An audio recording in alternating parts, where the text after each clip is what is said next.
வின்டரில் பார்த்தீங்கன்னா 0 degree 4 degree அப்படி வரும். சம்மரில் பார்த்தா 45-50 டிகிரி வரும். ஸோ இது வந்து பாலைவனத்தோட தன்மை. சின்னதாக ஒரு குட்டி பாம்பு இருக்குது. அது பயங்கரமான விஷம், போட்டால் சோழி முடிஞ்சிடும். இருக்கிறதுல ரொம்ப சீரியஸான விஷம் வந்து பாலைவன பாம்பு. சிட்டிக்கு பக்கம், ஒரு சின்ன பெரிய சிட்டியில் ஓரளவு ஒரு இடத்துக்கு பக்கம் வந்துக்கிட்டு இருக்காங்க. வந்துக்கிட்டு இருக்கும்போது ஒரு ட்ரக்கு, அதில் மொத்தம் 51 பேர். 51 பேரில் வந்து ட்ரக்கு வந்து திடீர்னு வந்து பழுதாயிருச்சு. தண்ணி இருக்கிற தண்ணியை குடிச்சிக்கிட்டாங்க, இருக்கிற இதை வந்து மாமிசம் வாட்டவர் அது முடிச்சிட்டாங்க. அதுக்கப்புறம் வேட்டையாடி சாப்பிட்னா கூட வந்து அங்கே வந்து பெருசாக வேட்டையாடுறதுக்கு ஒன்றும் இல்லை. நடந்து போகிறாங்க. போய் பார்த்தா 50 கிலோமீட்டர் கிட்டத்தட்ட நடந்திருக்காங்க. கிட்டத்தட்ட பாதி உயிர் செத்து போய் அங்கே போயிருக்காங்க. இவ்வளோ நாகரிகம் வளர்ந்து, இவ்வளோ அறிவு வளர்ந்து, அறிவு வளராத ஒரு முன் யோசனை இல்லாத மக்கள் 49 பேர் தாகத்தால் செத்துருக்காங்க. இதுக்கு முன்னாடி எவ்வளோ ட்ரக்கு எவ்வளோ இது வந்து ஆயிருக்குன்னு தெரியாது. 49 பேர் இறந்ததுனால செய்தியாக இருக்குது. 4 பேர் இறந்தால் செய்தி ஆயிருக்காது.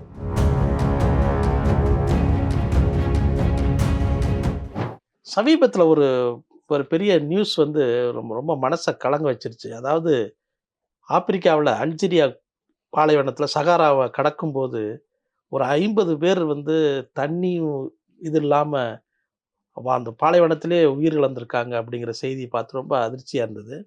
இப்போ நீங்கள் வந்து அந்த பக்கமெல்லாம் நீங்கள் வந்து ட்ராவல் பண்ணியிருக்கீங்க. அங்கே அந்த சூழல் எப்படி இருக்கும்? இந்த பாலைவனத்துடைய ட்ராவல் எப்படி இருக்கும் சார்? நான் வந்து மாலி, நைஜர், அல்ஜீரியா அங்கே நான் ட்ராவல் பண்ணதில்லை. ஆனால் அந்த பாலைவனத்தோட எக்ஸ்டென்ஷன் வந்து சவுதி அரேபியாவில் இருக்குது, யுஏயில் இருக்குது. அதோட எக்ஸ்டென்ஷன் அப்படியே நீங்கள் இன்னும் கிராஸ் பண்ணி வந்தீங்கன்னா நம்ம தார் பாலைவனம். நீங்கள் வந்து அந்த சகாரா பாலைவனம் இருக்குல்ல, சகாரா பாலைவனம் நம்ம வச்சுட்டு பேர் தானே, பாலைவனத்துக்கு தெரியாதுல்ல. ஆமாம், நீங்கள் வந்து எடுத்தீங்கன்னா ஆப்பிரிக்காவோட சென்ட்ரல் ஆப்பிரிக்காவிலேருந்து கொஞ்சம் மேலே வரைக்கும் அந்த நார்த் ஆப்பிரிக்கா ஃபுல்லாகவே எடுத்திங்கன்னா ஃபுல்லாக ஒரு சகாரா பாலைவனம் வந்து அப்படியே பெருசாக ஆரம்பித்து அப்படியே வந்து இந்த பக்கம் வந்து கொஞ்சம் நீங்கள் ஒரு இடத்துல மருட்டானியா ஆரம்பித்து அதுக்கப்புறம் வந்து பர்கினோ ஃபாசோ கேள்விப்பட்டிருப்போம். அப்புறம் மாலி, இந்த பக்கம் மேலே அல்ஜீரியா, நைஜர், கீழே நைஜீரியா அப்படி ஆரம்பித்து இப்படி வந்தால் எகிப்து. அதுக்கப்புறம் வந்து இது செங்கடல் இருக்குல்ல, செங்கடல் அப்படியே கிராஸ் பண்ணி சவுதி அரேபியா, யுஏஇ, அதுக்கப்புறம் வந்து பெர்ஷியன் கல்ஃப் இருக்குல்ல, அதை கிராஸ் பண்ணி அப்படி வந்து கொஞ்சம் அப்படி போயிட்டு இந்த பக்கம் இந்தியா வரும்போது அப்படியே ராஜஸ்தானில் தார் பாலைவனம் அது வந்து அப்படியே வந்து டெல்லி வரைக்கும் போய் அப்படி நின்றும்.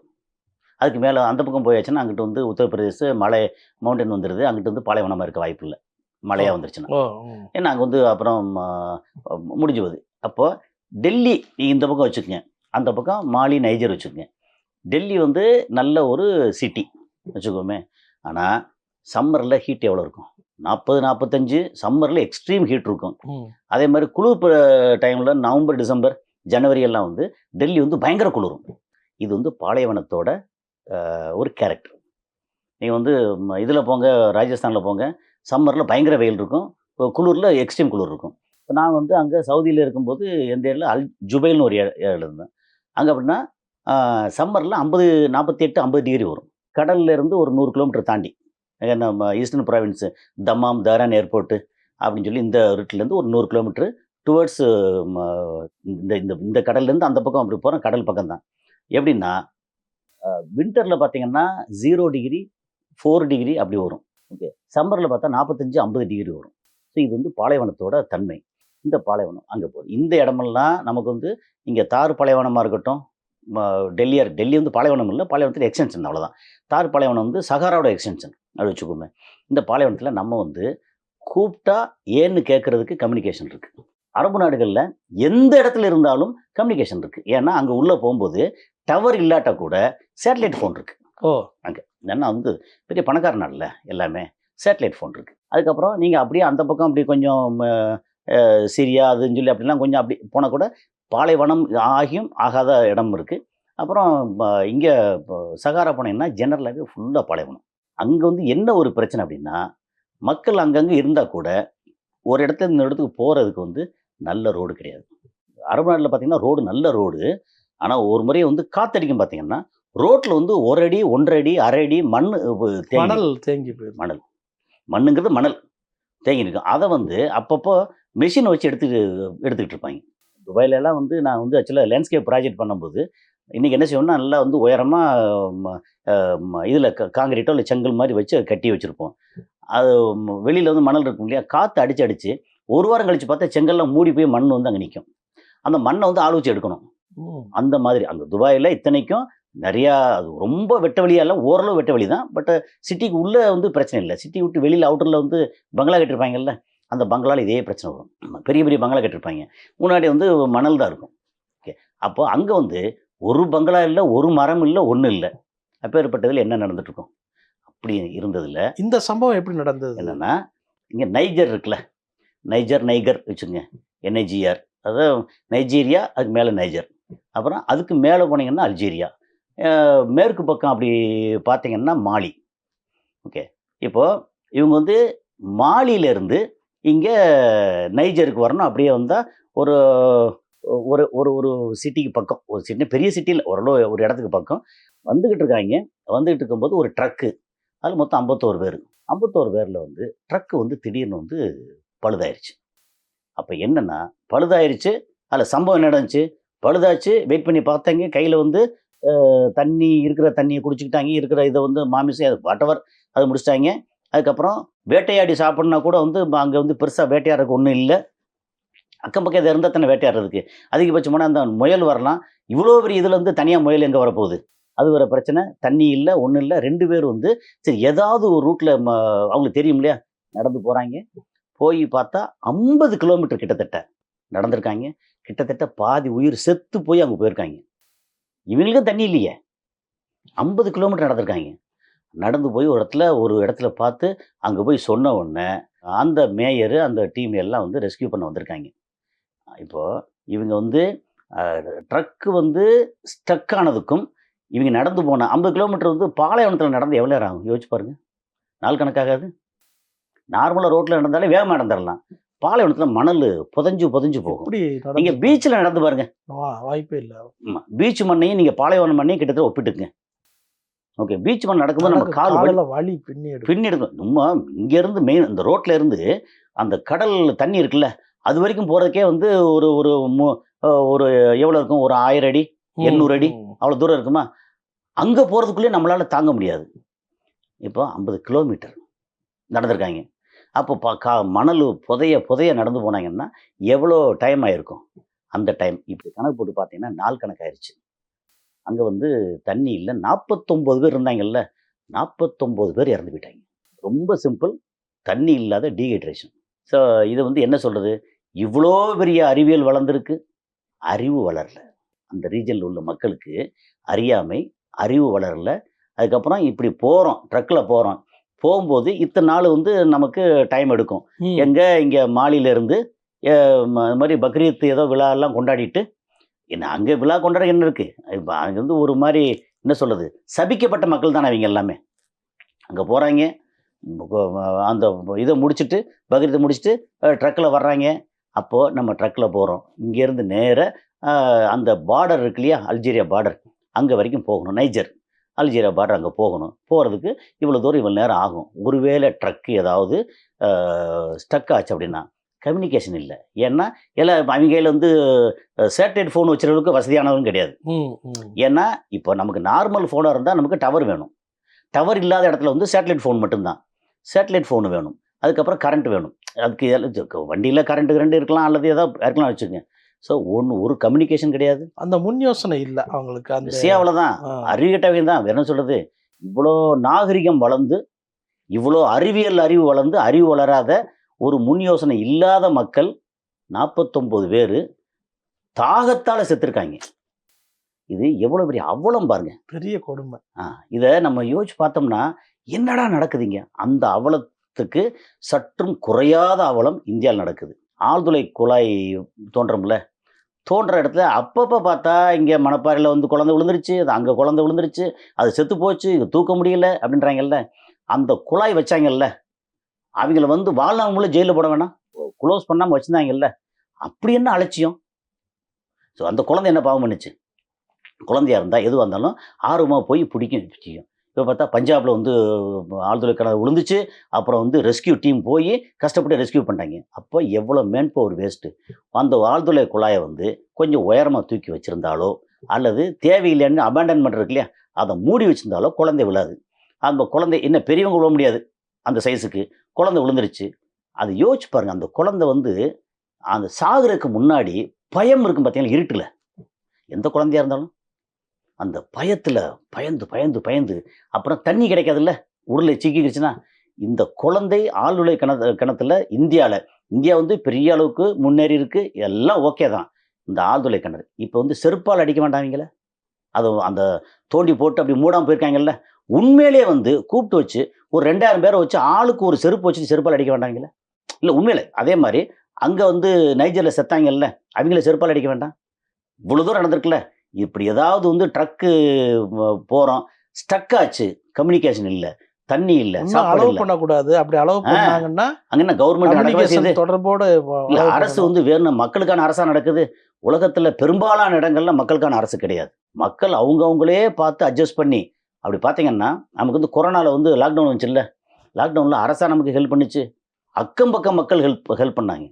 நான் நிறைய பார்த்துருக்கேன். இங்கே பார்த்தா திடீர்னு ஒருத்தர், இப்போ நான் வந்து இப்போ நம்ம சினிமாவில் இருக்கும்போது சொல்கிறேன், திடீர்னு வந்து அவர் வந்து நம்ம கலைப்புலி தானு கூப்பிட்டு, தம்பி கசாலி எங்கே இருக்கீங்க, இந்த மாதிரி நமக்கு வந்து ஒரு 50 மூட்டை அரிசி வாங்கி வச்சுருக்கேன், கொஞ்சம் முக்கியமான ஆட்களுக்கு பூரா வந்து கொஞ்சம் சொல்லி கொடுங்க. நம்ம பையன் ஜோதி வந்து எல்லாம் சப்ளை பண்ணுறாப்புல. நாம் என்னட்டு அங்கே போய் எடுத்து, அப்போ வீட்டில் பயப்படுறாங்க, கொரோனா பாதிச்சிச்சுன்னா பாதிட்டு போகுது அப்படின்னு போய் என்னென்னா இது மாதிரி ஏகப்பட்ட பேர். அப்புறம் ஏன்னா இது அப்போ அரசு வந்து நம்மளுக்கு என்ன செய்யுது, ஓவராலாக முடிஞ்ச அளவுக்கு கொள்ளையடிச்சது போக மிச்ச நேரம் வந்து ஏதோ கொஞ்சம் மக்களுக்கு எதோ செய்வோம். எல்லா அரசும் சொல்கிறேன் நான் செய்கிறாங்க. ஆனால் இங்கே வந்து ஜாதி மத இன பேதம் இல்லாமல் மக்கள் ஒருத்தருக்கு ஒருத்தர் வந்து பண்ணுறாங்கல்ல, அதுதான் நம்மளை வந்து இங்கே நல்லா வச்சுருக்கு. அப்புறம் இதே மாதிரி அங்கே வந்து பார்த்தீங்கன்னா மக்கள் ஓகே தான். அத்வான காட்டில் வந்து மாட்டினாங்கன்னா யாரு? இப்போ நீங்கள் வளைகுடா நாடுகளில் இருந்திருக்கீங்கல்ல. ஆமாம். வளைகுடா நாடுகளில் இருக்கிற பாலைவனத்துக்கும் ஆப்பிரிக்க பாலைவனங்களுக்கு என்ன வித்தியாசம் இல்லை? எந்த வித்தியாசம் இல்லை. அதுவும் மண் இது மண், அதுவும் கிளைமேட் அப்படி, இதுவும் கிளைமேட் அப்படி. என்ன ஒன்று, அங்கே வந்து பறந்து விரிந்து ரொம்ப நிறைய இடங்கள் பேனு கிடக்கும். சவுதி அரேபியா அது மாதிரி உண்டு. சவுதியில் வந்து 10% இடமோ 15% இடமோ மொத்த மக்கள் இருக்கிற இடம். ஒரு ஸ்ட்ரிப் மட்டும் தான் நிறைய மக்கள் இருக்காங்க. மற்ற இடம் பூரா பாலைவனம் தான். மக்கள் வசிக்காத பாலைவனம் எக்கச்சக்கமாக இருக்குது சவுதி அரேபியாவில். ஓகே, அதனால் அங்கே வந்து உள்ளுக்குள்ளே மாட்டினா அவ்வளோதான். அங்கே எங்கேயாவது சில வருடங்கள், போன வருடம் நினைக்கிறேன், அப்போ பாலைவனத்திலேயே கடுமையாக வெள்ளம் போற அளவுக்கு மழை பெஞ்ச அது எப்போ? அது அங்கதான். இப்போ நாங்க அந்த நைஜர் சொல்றோம்ல, அதுக்கு பக்கம் தான். என்னன்னா ஐஸ் கட்டி மழை விழுந்து அங்க பார்த்தா தண்ணி தேங்கி தேங்கி தேங்கி நின்னுச்சு. சங்கர் படத்துல, ரஜினி நடிச்ச படத்துல. ஆமா ஆமா, அது ஒரு கிட்டாரை வச்சுட்டு இல்லையா, அங்கங்க தண்ணி ஒரு மாதிரி இருக்கு இல்லையா, கிட்டத்தட்ட அதே மாதிரி. என்ன அப்படின்னா இயற்கை என்ன நடக்கும் யோசிச்சு பார்த்தீங்கன்னா, எங்கெல்லாம் மரம் நிறைய இருந்து மழை பெஞ்சுக்கிட்டு இருக்கோ அந்த இடத்துல நம்ம வந்து புகையை கக்கி கார்பன் நிறைய எமிட் பண்ணி மரங்களை பூரா வெட்டினோம்னா இந்த உலக சுழற்சி இருக்குல்ல, இதில் வந்து எப்படி பார்த்தாலும் சூடு அதிகமாகுது. சூடு அதிகமாகும் போது கடல் இருக்குல்ல, கடல் தண்ணி அதிகமாக ஆவியாகுது. ஆவியாக போகிற தண்ணி ஒரு நாள் ஏதாவது ஒரு இடத்துல வந்து மழையாக பெஞ்சே தீரணும். அது வந்து சென்னையில் பெய்யுதா, ராமநாதபுரத்தில் பெய்யுதா, அல்லது கடலுக்குள்ளே பெய்யுதா, அல்லது எங்கே பெய்யுதோ, இந்த சுழற்சியில் வரும்போது அங்கே பாலைவனத்தில் பெஞ்சது. என்னென்னா நீங்கள் வந்து அமேசான் காடுகளையோ ஆப்பிரிக்க காடுகளையோ நீங்கள் வந்து அழிச்சிங்கன்னா பாலைவனமெல்லாம் காடாக மாறும். இயற்கை வந்து சாகடிக்கவே முடியாது. சொல்லுவோம் என்ன ஓசோனில் ஓட்டை போட்டாச்சு, கார்பன் இப்படி போய்கிட்டு இருக்க எமிஷன், அதெல்லாம் கரெக்டு தான். ஓசோனில் ஓட்டை போட்டால் நிலம் வந்து குலுங்குற மாதிரி உலகமே வேறு மாதிரி குலுங்கி ஒரு வழி ஆக்கிட்டு நீங்கள் வந்து அமேசான் காடை அழிச்சிங்கன்னா பாலைவனம்லாம் காடாக மாறும். அப்படித்தான். ஏன்னா இது வந்து இயற்கை தன்னை வந்து சமநிலைப்படுத்தியே தீரும். அதே மாதிரி இன்னொன்று சொல்லுவாங்க, இந்த மாதிரி இதில் வந்து ஆர்டிக் அண்டார்டிக் கடல் இருக்குல்ல, அதில் வந்து ஐஸு உருகி நம்ம சென்னை வந்து வெள்ளம் வந்து அழிஞ்சிருப்பாங்க. அது கேள்விப்பட்டிருப்பீங்கள்ல? கேள்விப்படாத ஆளே இருக்க மாட்டாங்க. ஆனால் அப்படி அழியவே அழியாது. அதுக்கு என்ன காரணம் சொல்கிறேன். நீங்கள் வந்து கடல் இருக்கு இல்லையா, அந்த வந்து ஆர்டிக்கில் வந்து எக்கச்சக்கமாக பனி இருக்குது. பனி வந்து மேலே எவ்வளோ பனி இருக்கோ அதை விட கீழே அதிகமாக பனி இருக்கும்ல. சரி, பனி உருகும் போது கீழே இருக்கிற பனி இருக்கு இல்லையா, அதோட சைஸு உதாரணத்துக்கு வந்து ஒரு cubic metre. Okay, cubic metre வந்து ஒரு 35 கியூபிக் ஃபீட்டு. அப்படி வச்சுக்கோங்க. இந்த மாதிரி 35 கியூபிக் ஃபீட் வந்து பனி உருகுச்சுன்னா எத்தனை கியூபிக் ஃபீட்டு தண்ணி கிடைக்கும்? 30 கியூபிக் ஃபீட் கிடைக்கும். ஏன்னா தண்ணியை விட பனிக்கட்டி வந்து எக்ஸ்பேண்ட் ஆகும். தெரியும். இப்போ நீங்கள் வந்து ஃப்ரிட்ஜில் இல்லை ஃப்ரீசரில் ஒரு பாட்டில் நிறைய ஃபுல்லாக தண்ணி வச்சேன்னா பாட்டில் வெடிச்சிடும். அது தெரியும் இல்லையா? இது சயின்ஸு. அப்போது நீங்கள் அவ்வளோ இடத்துல உள்ள பனிக்கட்டி பூரா உருகுச்சுன்னா கீழே இறங்கத்தானே செய்யும். அப்போ வந்து நமக்கு வந்து சென்னையிலேருந்து அந்த லெவல் இருக்குது பார்த்தீங்களா, அது இன்னும் வந்து 1/2 கிலோமீட்டர் உள்ளே போகணும். ஆனால் அதை காம்பன்சேட் பண்ண என்ன செய்யும்னா, அந்த லெவலுக்கு மேலே தண்ணிக்கு மேலே பனிக்கட்டி இருக்குல்ல, அது உருகும்போது அது காம்பன்சேட் பண்ணிடும். ரொம்ப சிம்பிள். இயற்கை எந்த காலத்திலையும் தன்னை சமநிலைப்படுத்திக்கிறோம்.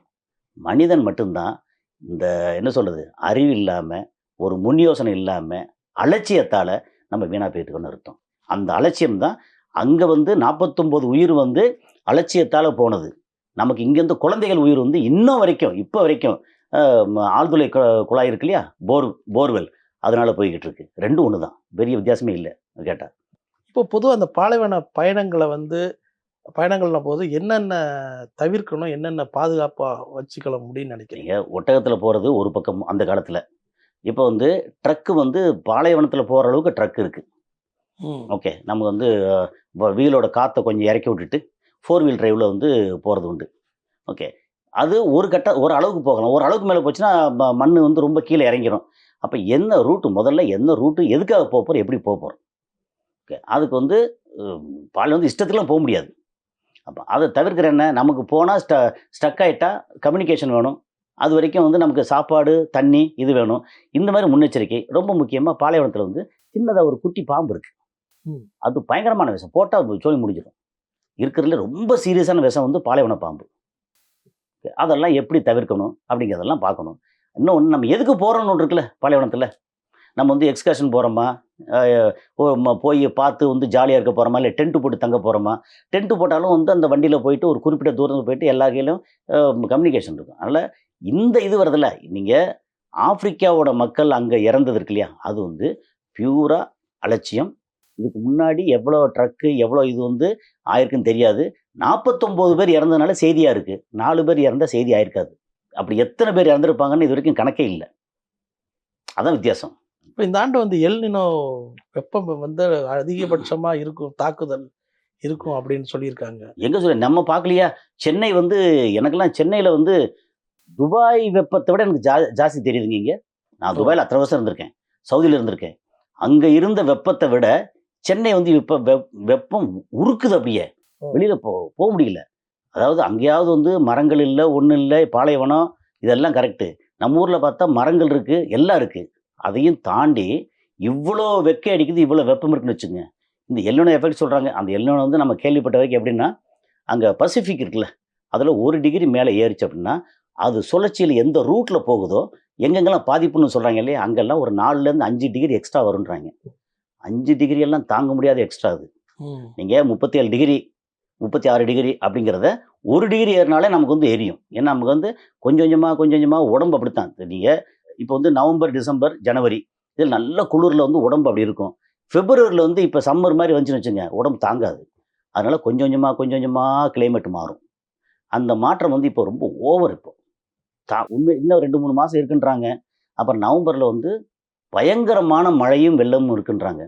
சென்னைக்கு என்ன, சென்னை தூத்துக்குடி இப்போ அடிக்குது, வருஷம் அடிக்குதே, அது மாதிரி இருக்குன்றாங்க. எல்னினோ வந்து 3-4 மாதம் முன்னாடி சொன்னது பயங்கரமான வெப்ப காற்று இருக்குன்னாங்க. அப்போ பார்த்தீங்கன்னா இதில் வந்து நம்ம அக்னி நட்சத்திரம், அக்னியில் டைமில் கூட அவ்வளோ பெருசாக இல்லை. அதுக்கப்புறம் வந்து இன்னும் தாங்க முடியாத அளவுக்கு வெப்பமாக இருக்குது. இப்போ வந்து நம்ம ஜூன் 2வது வாரம் வந்துட்டோம். இந்நேரம் வந்து காற்று மழையாக வந்திருக்கணும், காற்றடிச்சிருக்கணுமே, காணோம். இன்னும் 2-3 மாதம் இருக்குன்றாங்க, பயமுறுத்துறாங்க. ஆனால் நிறைய நடக்குது. இது சயின்டிஃபிக்காக சொல்லும்போது எல்னினோ எஃபெக்ட் ஒரு முறை அங்கே அமெரிக்காவில் பார்த்தா சுழல் காற்று இதெல்லாம் பயங்கரமாக அடிக்கும், காட்டு தீ வரும் அமெரிக்காவில். எல்னினோ எஃபெக்டில் அடிக்கடி வந்து அங்கே லாஸ் ஏஞ்சலிஸ் இருக்குல்ல, போன முறை லாஸ் ஏஞ்சலிஸில் காட்டு தீ படிச்சதில்ல, அது. அதுக்கப்புறம் 2 வருஷத்துக்கு முன்னாடி இஸ்ரேலில் வந்து காட்டு தீ வந்துச்சு. இதெல்லாம் எல்னினோ எஃபெக்ட் சொல்கிறாங்க. இப்போ எல்னினோ எஃபெக்ட் சென்னையிலையும் வந்து நம்ம பாடாப்பட்டுக்கிட்டு இருக்கோம். அது எப்போ முடியுது, அது முடிஞ்சதுக்கப்புறம் தான் அடுத்த வருஷம் தான் எல்னினோ வந்துச்சு, இவ்வளோ தூரம் வெப்பமாக இருந்துச்சு. துபாய் வெப்பம் பரவாயில்ல என்ற அளவுக்கு சென்னை வெப்பம்.